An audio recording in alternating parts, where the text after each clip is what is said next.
Standard curricula typically teach a specific lineage for Greek tragedy, that it evolved through a linear sequence, sprouting directly from the religious ritual of dithyramb. A dithyramb is a choral hymn or chant performed in honor of the god Dionysus. This narrative originates with Aristotle's Poetics. Because this 4th century text established foundational rules of dramatic theory, its historical claims are often accepted as empirical fact. In reality, Aristotle's origin theory functions as a philosophical retrojection rather than a recorded history. He applied his preferred biological growth model, the idea of a modest beginning developing step by step into a fixed natural form, to the history of the theater. Aristotle observed tragedy, satyr plays, and dithyrambs performed together in his own time. He projected this 4th century arrangement backward, assuming a unified starting point. His writings on rhetoric similarly design origin stories, pointing toward their eventual fulfillment in Athens. Adopting this biological model isolates Greek tragedy in a sacred vacuum, obscuring its actual, highly practical function in the 5th century. The chronological record contradicts this orderly evolution. A timeline of surviving texts reveals an empty void of primary evidence prior to the year 500 BCE.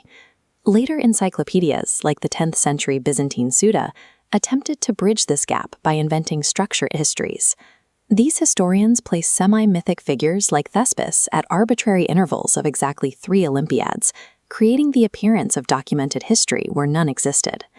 Authentic material culture provides a different perspective.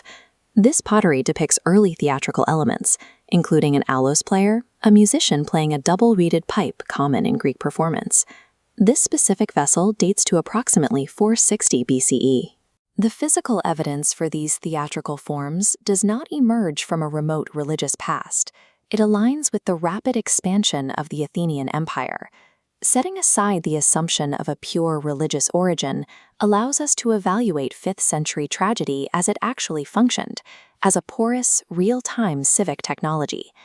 Tragedy served as a geopolitical processor, a tool used by the city to digest the trauma of its expanding naval machine.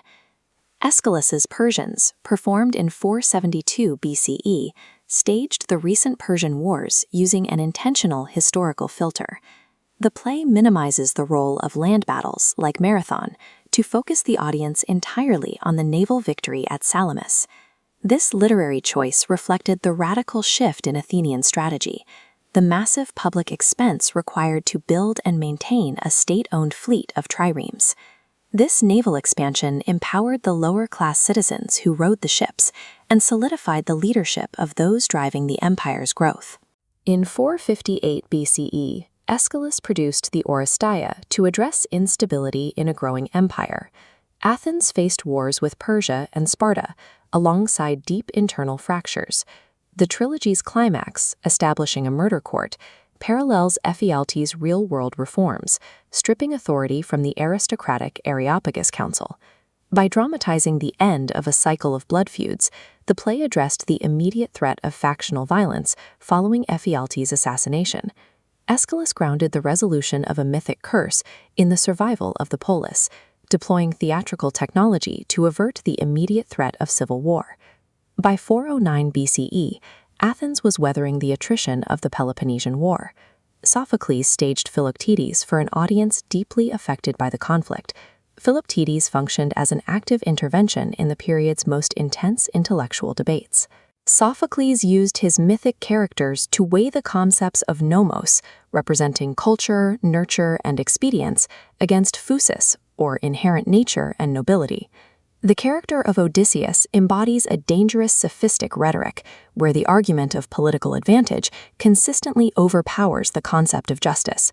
The deception of the young Neoptolemus captured the real-world political paranoia following the violent oligarchic coup of 411 BCE.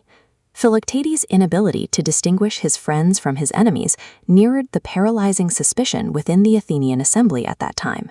The mythic isolated island of Lemnos provided a mirror for a populace terrified by double-dealing and the corruption of language. Euripides utilized purposeful anachronism, placing contemporary elements into a mythic setting as a primary mechanism of this civic technology.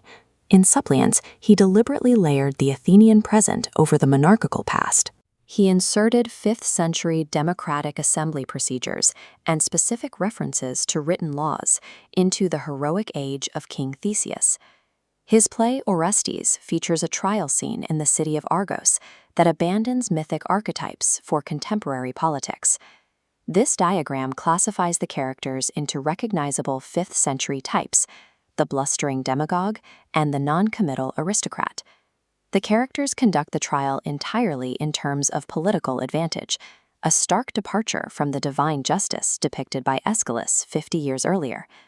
The gods appear to intervene at the end, but the resolution feels hollow, reflecting a city that felt abandoned on the edge of another civil war.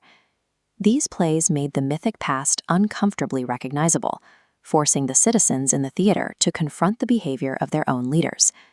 In 404 BCE, the Athenian empire suffered a total and devastating collapse following their final naval defeat at the Battle of Aegiospotamoi. The city faced starvation, the destruction of its long walls, and the installation of the 30 tyrants. While the political and naval empire was destroyed, the technology of tragedy survived and continued to flourish into the 4th century. Tragedy outlasted the fleet because its core functions centered on internal civic synthesis and ethical debate, rather than simple imperial propaganda. Sophocles' final play, Oedipus at Colonus, was produced posthumously just as the city faced its final defeat. This topographical map shows Sophocles shifting the drama's focal point away from the imperial center to the rural deme of Colonus. The play prioritizes the people and the concept of epieikeia, a sense of fairness or equity, over the physical walls and ships of the empire. Setting aside the search for a pure religious origin reveals tragedy's actual historical nature. Greek tragedy functioned as a real-time civic mirror, a tool built for a democratic polis to process its own survival.